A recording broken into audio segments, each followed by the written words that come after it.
The morning sun peeked through the curtains of Harold Wilson's small apartment. The 82-year-old veteran slowly opened his eyes and glanced at the calendar on his bedside table. May 30th was circled in red, Memorial Day. Harold had been waiting for this day for months. His arthritic hands trembled slightly as he reached for his glasses. "Today's the day," he whispered to the framed photo of his wife Betty, who had passed away 3 years ago. "Wish you were coming with me, sweetheart." Harold's morning routine took twice as long these days. His body, once strong and capable of marching for miles with heavy gear, now protested at every movement. But today was special. He wasn't going to let his aching joints stop him from attending the ceremony at Lincoln Memorial Hall. After a simple breakfast, Harold opened his closet and carefully removed the plastic covering from his Korean War uniform. The sight of it brought back a flood of memories, some good, many painful. He had served as a medic, saving countless lives while bullets whizzed past his ears. The uniform hung loosely on his frame now. He had lost so much weight over the years. "Still fits?" "Sort of." He chuckled to himself, adjusting the belt to its tightest notch. One by one, Harold pinned his medals to his chest. The Bronze Star, for valor. The Purple Heart from when he took shrapnel while dragging a wounded soldier to safety. Each medal told a story of sacrifice that most people would never understand.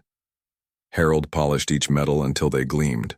His grandson Tommy used to love hearing the stories behind them. Tommy had promised to come to today's ceremony but called last night with an excuse about work. Harold understood. Young people were busy these days, but the disappointment still stung. The bus ride to Lincoln Memorial Hall took 40 minutes. Harold clutched his walker, ignoring the curious glances from other passengers. A young woman offered her seat, which he accepted with a grateful nod. "Going somewhere special?" she asked, noticing his uniform. "Memorial Day ceremony," Harold replied. "Been going every year since '53. "Thank you for your service," she said with a smile that warmed his heart. When Harold arrived at the hall, he was surprised by the size of the crowd. Hundreds of people had gathered for the ceremony, far more than last year. He scanned the faces, hoping to spot someone he knew. Many of his old war buddies had passed on. Last year, there had been 5 of them sitting together in the front. Drosen now. Harold wondered if he might be the only one left from his unit. The grand hall was filling up quickly. Harold needed to sit near the front to hear the speeches properly. His hearing wasn't what it used to be, especially in his left ear, damage from artillery fire all those decades ago.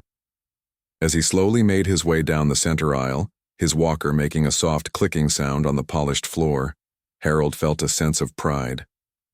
This was why he had fought, so people could gather freely like this without fear. The journey to the front row seemed longer than he remembered. Harold's breath grew short, and he had to pause several times to rest. Most people were too busy, chatting to notice the old man in the oversized uniform making his way down the aisle. Harold was about 15 rows from the front when he heard it. Laughter. Not the warm kind, but the mocking type that made his stomach tighten. He glanced to his right and saw 4 young men, probably in their early 20s, looking at him and snickering. "Check out Grandpa playing dress-up," one of them said, not bothering to lower his voice. "Hey, old-timer," called another with spiky hair and a smirk. "The Museum of Ancient History is down the street." His friends burst into laughter. Harold's face grew hot with shame. He hadn't felt this kind of embarrassment since basic training when he couldn't keep up with the younger recruits during a 10-mile run. The drill sergeant had made him an example of weakness that day. Harold tightened his grip on his walker and kept moving, his eyes fixed straight ahead, trying to ignore the continued whispers and chuckles. Some of the people nearby heard the comments and looked uncomfortable, but no one said anything. A woman with children moved aside to let Harold pass, giving him a sympathetic smile, but avoiding eye contact with the group of young men. An older gentleman in a business suit frowned disapprovingly at the mockers but remained silent. "Bet those medals came from a costume store," Harold heard one of them say, followed by more laughter. Each word felt like a physical blow. Harold had faced enemy fire with less fear than he felt now.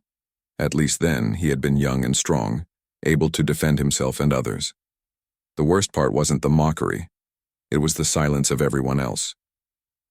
People who nodded respectfully at his uniform but turned away when the young men laughed.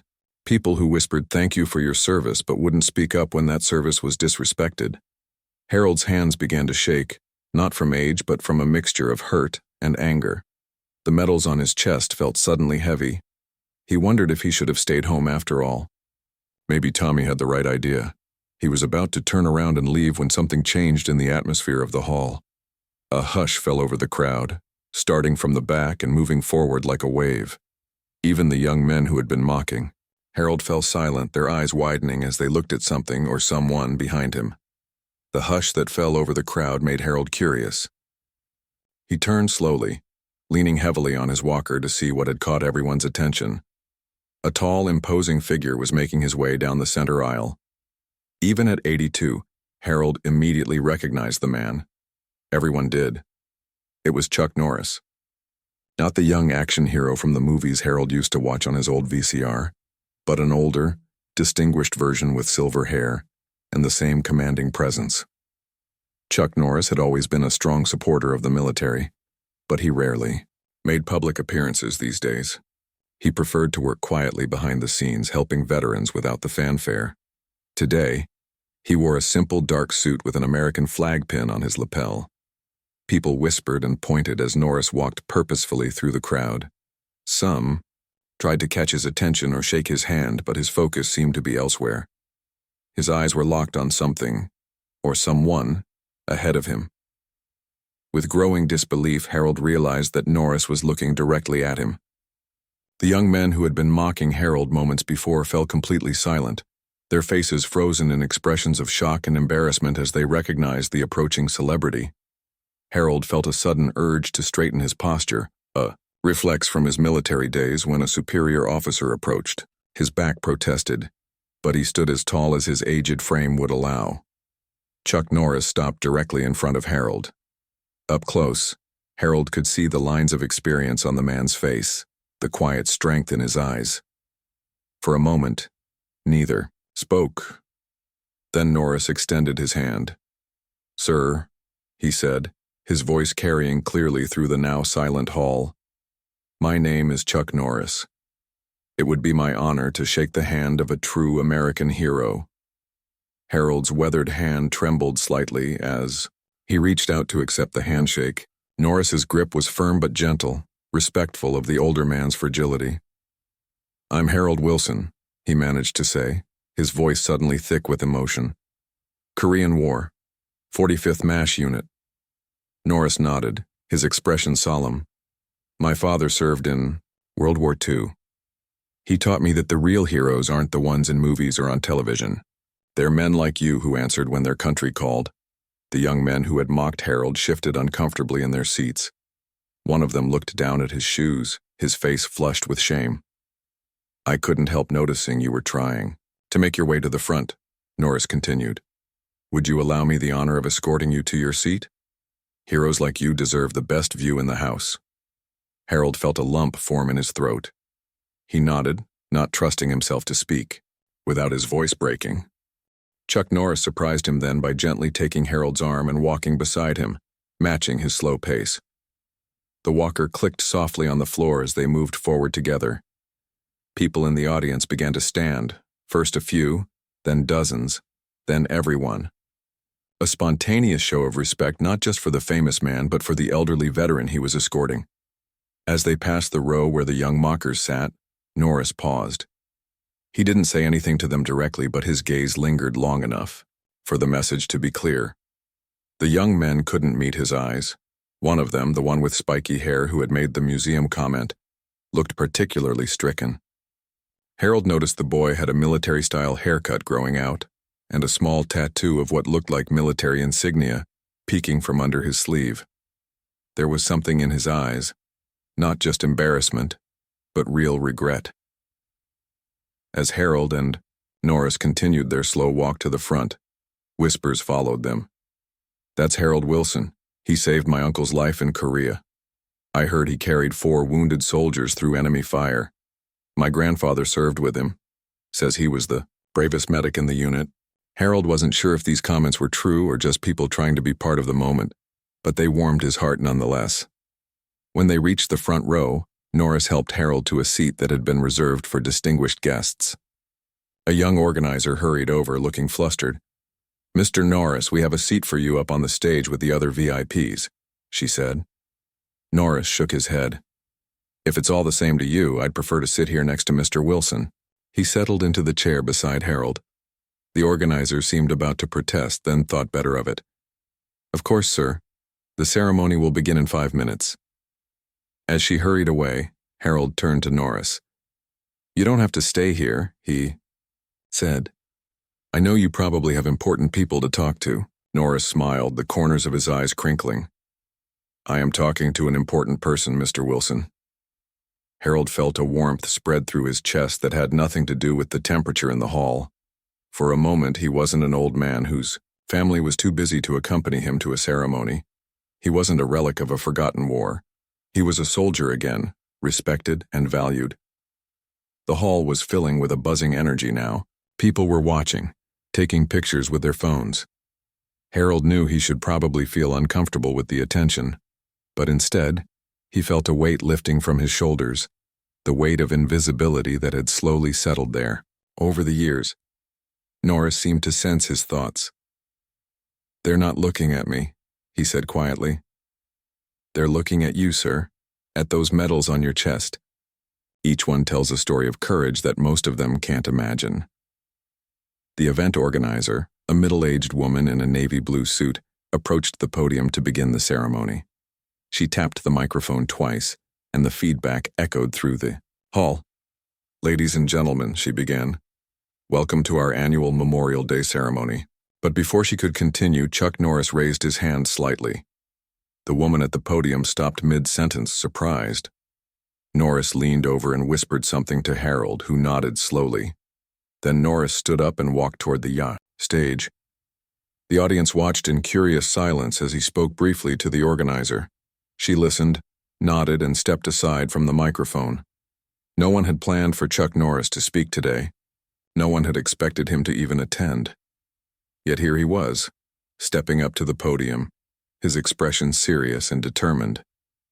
Harold watched, as surprised as everyone else, wondering what was about to happen.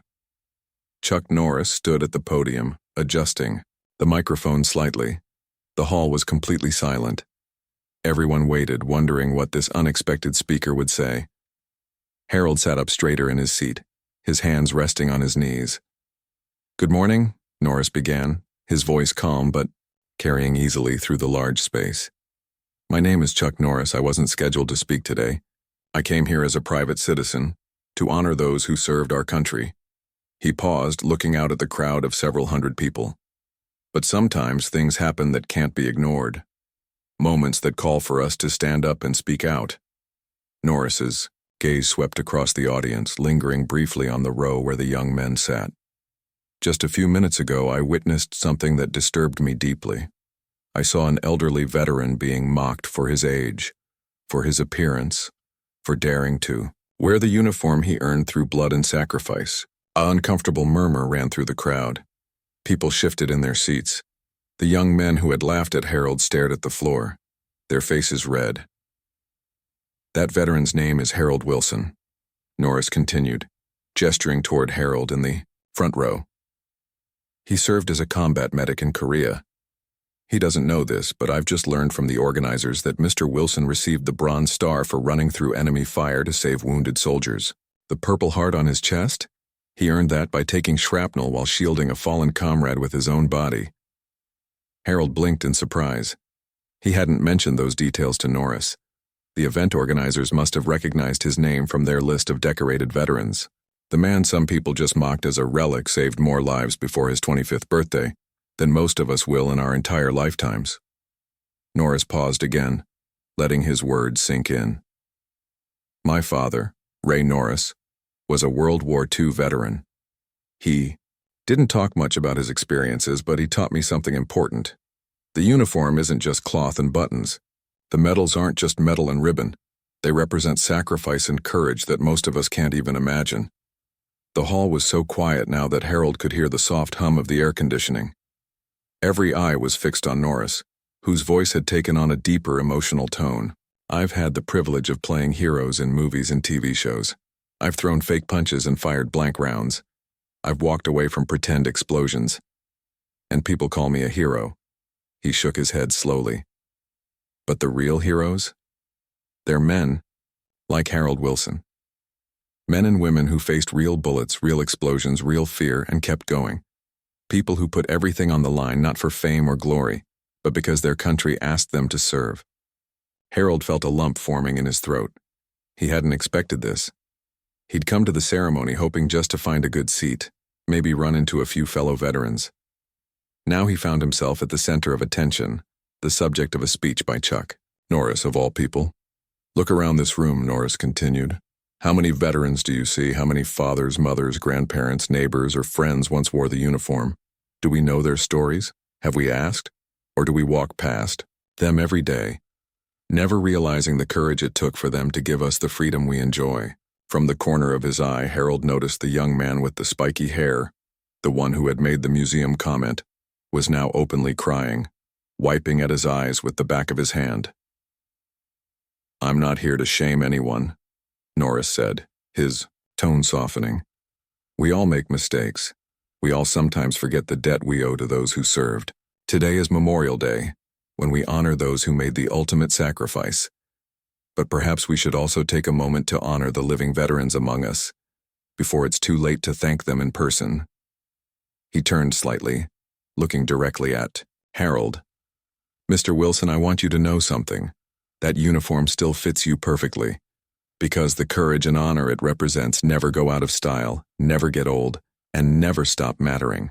Harold felt tears welling in his eyes. He blinked rapidly, trying to maintain his composure. Old soldiers don't cry in public, he reminded himself, but this unexpected show of respect from someone like Chuck Norris, it touched something deep inside him.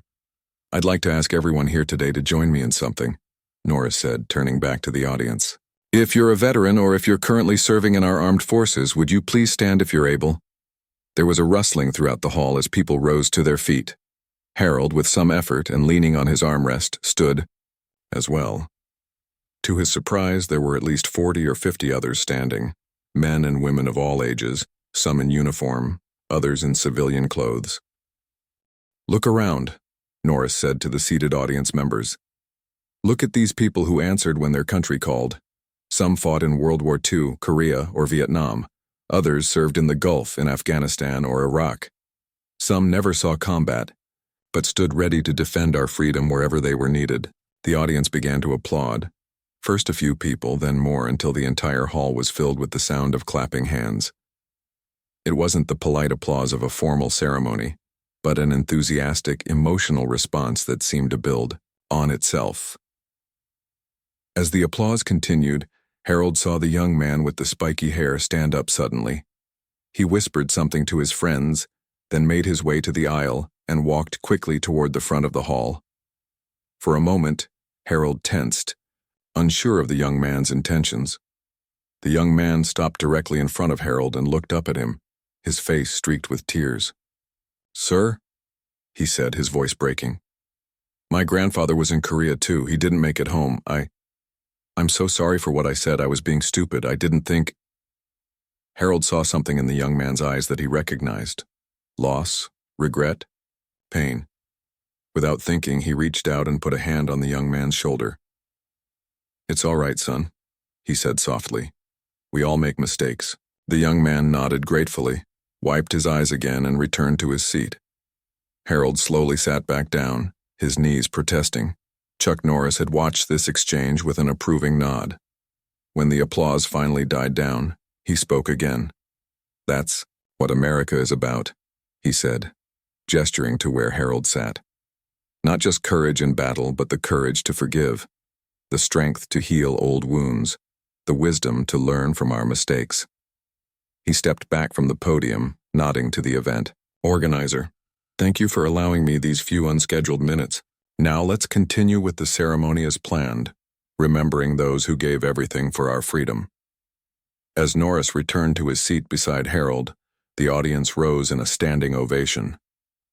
Harold wasn't sure if they were applauding Norris, the veterans, or the moment of reconciliation they had just witnessed. Perhaps it was all of these things. The event organizer returned to the podium, dabbing at her eyes with a tissue. "Well," she said with a slightly shaky voice, "I don't think I've ever experienced anything quite like that at one of our ceremonies. Thank you, Mr. Norris, for those powerful words."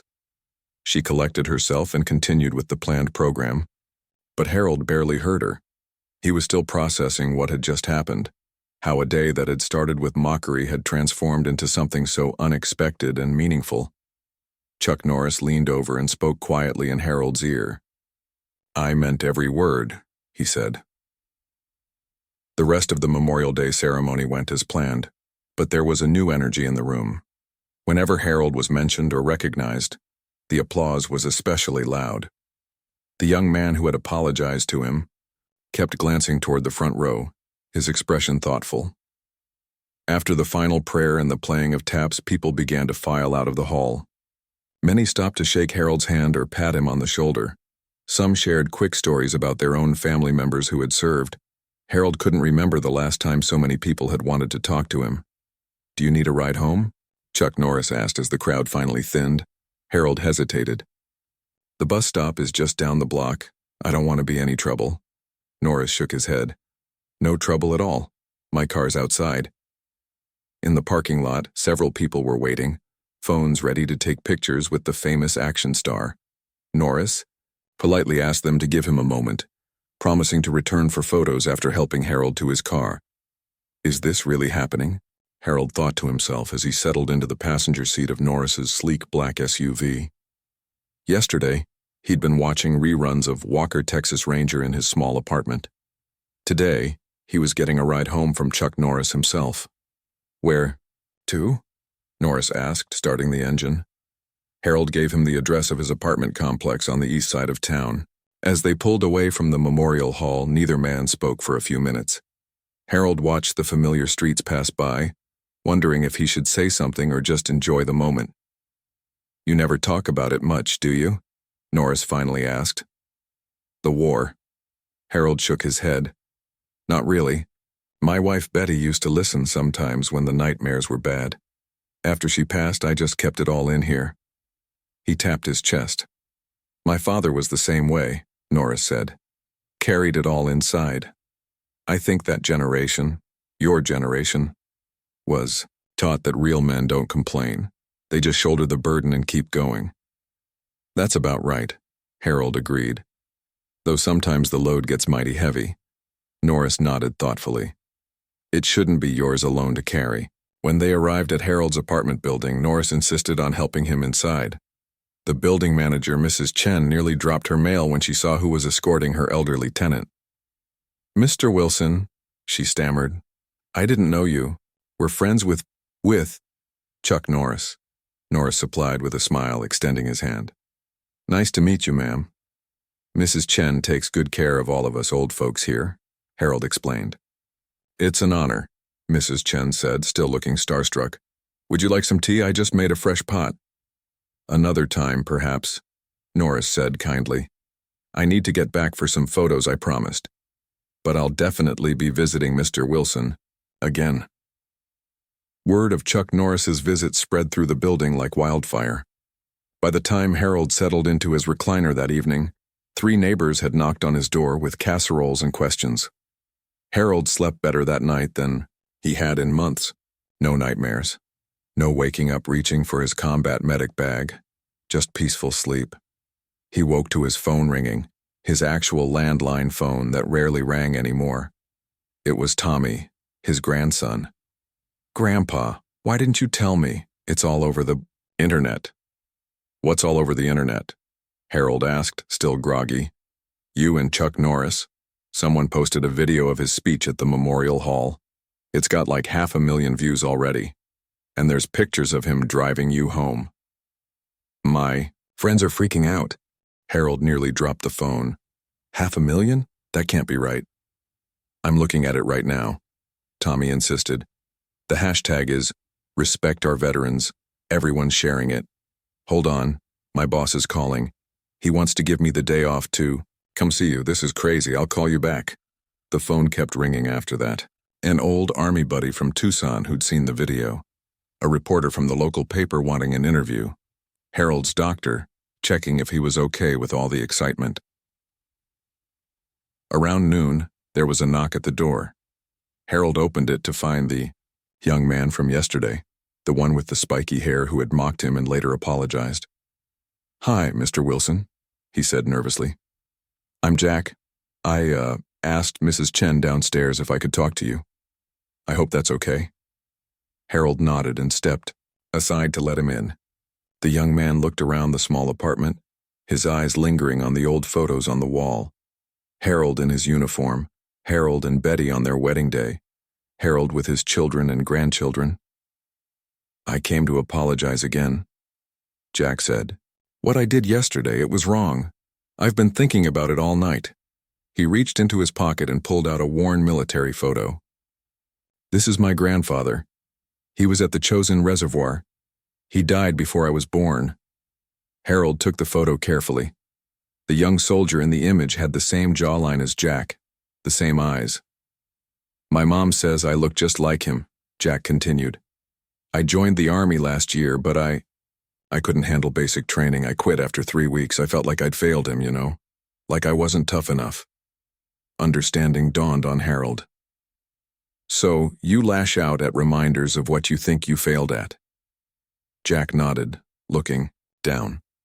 "I was a jerk. After what Mr. Norris said, after seeing those medals on your chest, I realized I've been angry at the wrong people." Harold handed the photo back. "Your grandfather would be proud that you tried. That counts for something." "I want to make it right," Jack said. "Some of my friends and I volunteer at the VA hospital sometimes. We were thinking, if you're interested, maybe you could come talk to some of the veterans there, share your experiences." Harold blinked in surprise. "Me? Yeah. After that video went viral, people want to hear your story. The guys I was with yesterday, they feel terrible too. We want to do something good, to make up for being such idiots." Before Harold could answer, his phone rang again. It was Tommy calling back. "Grandpa, you're not going to believe this. The mayor wants to give you a key to the city, and there's a GoFundMe someone started for the local Veterans Center. It's already raised over $50,000. Harold sank into his chair, overwhelmed. Jack looked at him with concern. "Are you okay, sir?" "Just surprised," Harold managed. "Yesterday I was just an old man taking the bus to a ceremony where I didn't expect to know anyone. Today, people are finally seeing what was always there," Jack said quietly. "A hero." Harold's doorbell rang again. This time it was Mrs. Chen with a tray of sandwiches and a stack of messages. "The phone downstairs won't stop ringing," she explained. "Everyone wants to talk to you, and there's news vans outside." Harold looked from Mrs. Chen to Jack to the still chattering Tommy on the phone. His quiet life had suddenly become very, very loud. And somewhere across town, Chuck Norris was watching the viral video spread, nodding with satisfaction. Sometimes all it took was one person standing up for what was right to change everything. 1 year later, Harold Wilson adjusted his tie and looked in the mirror. The new uniform fit perfectly, tailored specifically for this day. His medals, polished to a shine, caught the morning light streaming through his bedroom window. So much had changed in a year. The viral video of Chuck Norris's speech had sparked something unexpected across the country. What began as a moment between an aging veteran and an action star had grown into a movement. Harold's phone rang. It was Jack, the young man who had once mocked him and now had become something like a grandson. "The car's downstairs, Mr. Wilson. Ready when you are." "Be right down," Harold replied. He took one last look in the mirror. At 83, he stood a little straighter now. The past year had given him something he'd lost somewhere along the way: purpose. When Harold stepped outside his apartment building, he was surprised to see not just Jack, but 5 other young men in suits waiting beside a black limousine. "What's all this?" Harold asked. Jack grinned. "You didn't think we'd let you arrive in anything less on the big day, did you?" The other, young men, the same group who had laughed at Harold a year ago, stood respectfully as he approached. They had become regular visitors to his apartment, at first out of guilt, then out of genuine interest in his stories, and finally out of real affection. The Veterans Respect Program starts officially today. One of them, Pete, explained as they helped Harold into the limo. Thanks to you. The Veterans Respect Program had been Jack's idea, born from his shame over how he'd treated Harold. What started as a small volunteer effort at the local VA hospital had grown into a nationwide initiative. Young people were being paired with veterans to learn their stories, help with everyday needs, and ensure that no veteran ever felt forgotten or disrespected again. As the limousine pulled up to Lincoln Memorial Hall, Harold was amazed at the crowd. Last year, the Memorial Day ceremony had drawn a couple hundred people. Today, the line stretched around the block. Jack helped Harold out of the car. They're all here for you, sir. Not just for me, Harold corrected him. For what this day means. Inside, the hall had been transformed. Photos of veterans from various conflicts lined the walls. World War II, Korea, Vietnam, the Gulf War, Afghanistan, Iraq. Each face told a story of service and sacrifice. Harold was escorted not to the front row this time, but to the stage where a place of honor awaited him. As he made his way up the steps, he spotted a familiar face in the wings. Chuck Norris stood waiting, that same calm, respectful expression on his face. The action star had kept his word. Despite countless requests for interviews about the viral video, he had consistently redirected attention to the broader issues of veteran respect and support. Good to see you, Harold, Norris said, extending his hand. You too, Chuck, Harold replied, no longer starstruck but greeting him as a friend. The past year had seen them cross paths several times as the Veterans Respect program gained momentum. Norris had used his celebrity status to open doors and raise funds, but always insisted that Harold and other veterans be the face of the movement. The mayor stepped to the podium to begin the ceremony. The hall fell silent. 1 year ago, she began. Something remarkable happened in this very room. A moment of disrespect was transformed into a catalyst for change. Today we gather not only to honor those who made the ultimate sacrifice, but to launch a program that will ensure our living veterans receive the respect and support they deserve every day of the year. She gestured to Harold and Chuck. These two men showed us that sometimes all it takes is one person standing up for what's right to change everything. The ceremony proceeded with various speakers, military officers, community leaders, and young volunteers from the program. Throughout it all, Harold sat tall, still somewhat amazed that his life had taken such an unexpected turn at 82. His grandson Tommy sat in the front row, beaming with pride. Next to him was Mrs. Chen, who had become something of a surrogate grandmother, to the young volunteers who now regularly visited Harold's apartment building. When it was Harold's turn to speak, Jack helped him to the podium. Harold looked out at the sea of faces, young and old, military and civilian, all united by a renewed commitment to honoring service and sacrifice. A year ago, Harold began, his voice stronger than it had been in years. I put on my old uniform and came to this hall not expecting much. Maybe a handshake or two from fellow veterans. Maybe a chance to remember old friends who didn't make it home. He paused, gathering his thoughts. Instead, I found myself at the center of something I never could have imagined. First came mockery. He glanced at Jack with a smile. Then came one of the greatest honors of my life when Chuck Norris stood up not just for me, but for what I represent. Harold gestured to the photos lining the walls. Each face you see here has a story as worthy of respect as mine. Some returned home to parades, others to protests. Many came back changed in ways only another veteran can understand. But all of us served because we believed in something larger than ourselves. The hall was completely silent now, everyone hanging on his words. This program we're launching today isn't about me. It's about making sure no veteran ever feels forgotten or disrespected again. It's about connecting generations so that the sacrifices of yesterday are not forgotten tomorrow. Harold looked directly at the young men who had once mocked him, now his most dedicated supporters. And it's about understanding that it's never too late to change, to make amends, to do better. These young men taught me that as much as I may have taught them anything, Harold's voice grew stronger as he continued. Chuck Norris may have been the one who stood up that day, but look at all of you standing with us now. That's the real miracle, here. One person can start something important, but it takes all of us to make lasting change. As Harold finished his speech, the audience rose in a standing ovation. But what touched him most wasn't the applause. It was seeing those young men, once so disrespectful, now standing tall with tears in their eyes, their hands over their hearts. Chuck Norris joined Harold at the podium, placing a hand on his shoulder. "Ready for the big announcement?" he asked quietly. Harold nodded. Together they unveiled the new Veterans Respect Foundation, a nationwide organization dedicated to supporting veterans through community engagement, education, and direct assistance. The foundation would be opening offices in 50 cities, with plans to expand further.